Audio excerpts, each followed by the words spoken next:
Hola, soy Janina Calafell y voy a presentar el trabajo Crisis ecosocial y educación para la sostenibilidad, reflexiones y desafíos pedagógicos. Esta investigación que vamos a presentar está realizada además por Mireia Esparza, Gregorio Jiménez y Carlos Heras, todos de la Universidad de Barcelona.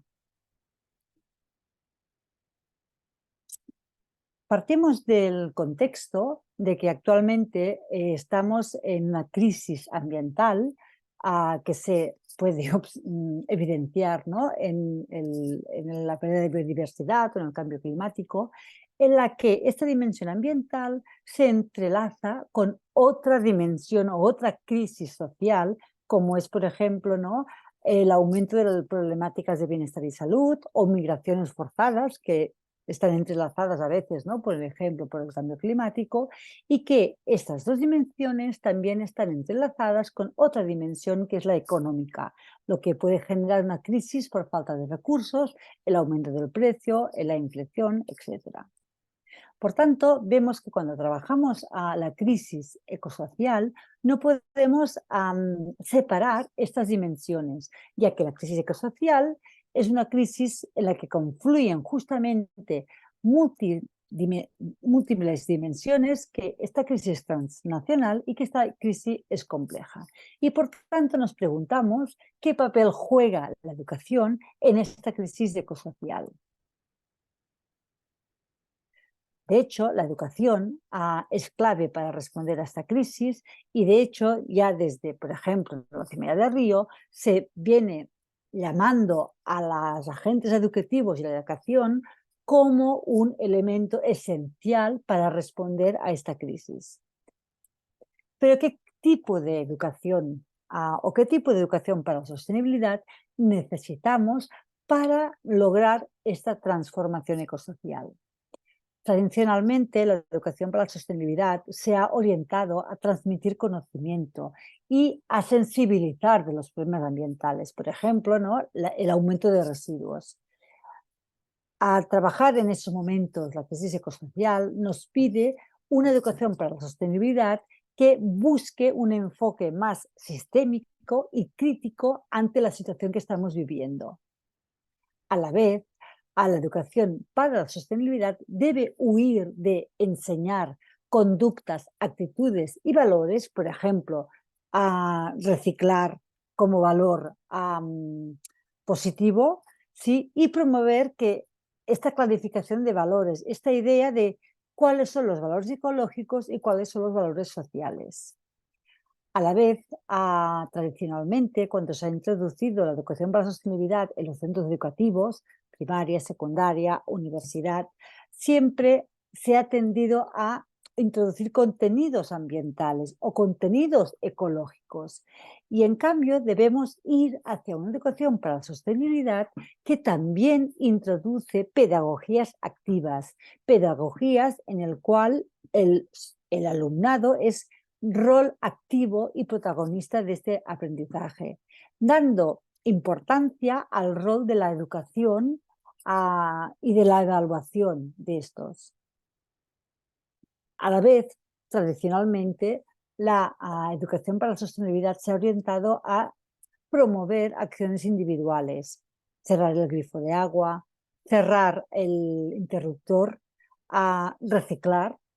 Y en cambio, para dar respuesta a la crisis ecosocial que vivimos, debemos pensar en una educación que, más que promover acciones individuales, promueve que las personas sean o que se sientan empoderadas como agentes de cambio de esta transformación. Y finalmente, estos cambios no pueden ser individuales, sino que debemos educar para que en las instituciones, los centros educativos, las comunidades, haya cambios estructurales, haya cambios en cómo nos organizamos. Por tanto, de esta premisa nos interesaba ver cuáles eran las metodologías que se usan para enseñar y aprender temas de sostenibilidad y qué importancia da al alumnado esas metodologías. Esta investigación que presentamos es parte de un estudio más amplio en el que, por un lado, se quiere identificar las representaciones sociales de los futuros agentes educativos y, por lo otro, queremos identificar cuáles son las metodologías que se utilizan para enseñar y aprender y, por tanto, ver cómo eso se interacciona. En concreto, esta investigación o esta identificación la hacemos en tres temáticas, en tres focos: la biodiversidad, el cambio climático y el bienestar y la salud. Por tanto, lo que vamos a presentar es un análisis de las pedagogías de enseñanza y aprendizaje presentes en artículos relevantes de investigación y docencia sobre estos tres focos. ¿Cómo hemos hecho este análisis? Primero, seleccionamos artículos a partir de dos bases de datos, Cercavip y ERIC, utilizando booleanos en catalán, en castellano y en inglés sobre el tema docencia y el foco, por ejemplo, docencia y biodiversidad, enseñanza y biodiversidad, aprendizaje y biodiversidad, y los mismos por los otros temas. Y también tuvimos que fijar unas fechas y esos artículos se buscaron entre 2015 y 2022. Una vez obtuvimos los artículos, hicimos una reducción de la muestra utilizando básicamente dos filtros. Por un lado, los artículos que estaban duplicados se eliminaron y por otro, únicamente se consideraron artículos. Se eliminó a tesis, capítulos de libros, etc. Al final obtuvimos 2.217 artículos que, a partir de un análisis al LASTIR, buscamos qué metodologías activas había desde el punto de vista de educación para la sostenibilidad. ¿Qué estamos encontrando? Estamos encontrando, por un lado, que se trabaja más a la educación para el cambio climático y la educación para la biodiversidad que la educación para el bienestar y la salud, que esta es muy minoritaria cuando se trabaja desde el punto de vista de educación para la sostenibilidad. Y por tanto no hay enlace, no hay cruce entre la educación para la salud y la educación para la sostenibilidad. Además, también vemos que cuando se trabaja la educación para la salud, no es tanto como un contenido pedagógico, sino más como una finalidad última. Por otro lado, sí, vemos que a la educación para la biodiversidad es sostenida en los últimos 8 años y que el cambio climático emerge sobre todo en los últimos 5 años. Cuando analizamos estos dos focos, la educación para la biodiversidad y la educación para el cambio climático, encontramos unas pedagogías que salen más y que por tanto están más utilizadas. En el caso del cambio climático, el aprendizaje activo, el uso de juegos, la educación virtual y las propuestas interdisciplinarias. Y en educación para la biodiversidad, la educación al aire libre, el aprendizaje basado en problemas, el aprendizaje vivencial o sensorial, los itinerarios de naturaleza o el uso del método científico experimental. Conclusiones que estamos sacando de este análisis. Por un lado, que la introducción de las problemáticas ecosociales son cuestiones que desde la educación se trabajan tradicionalmente asociadas a ámbitos concretos.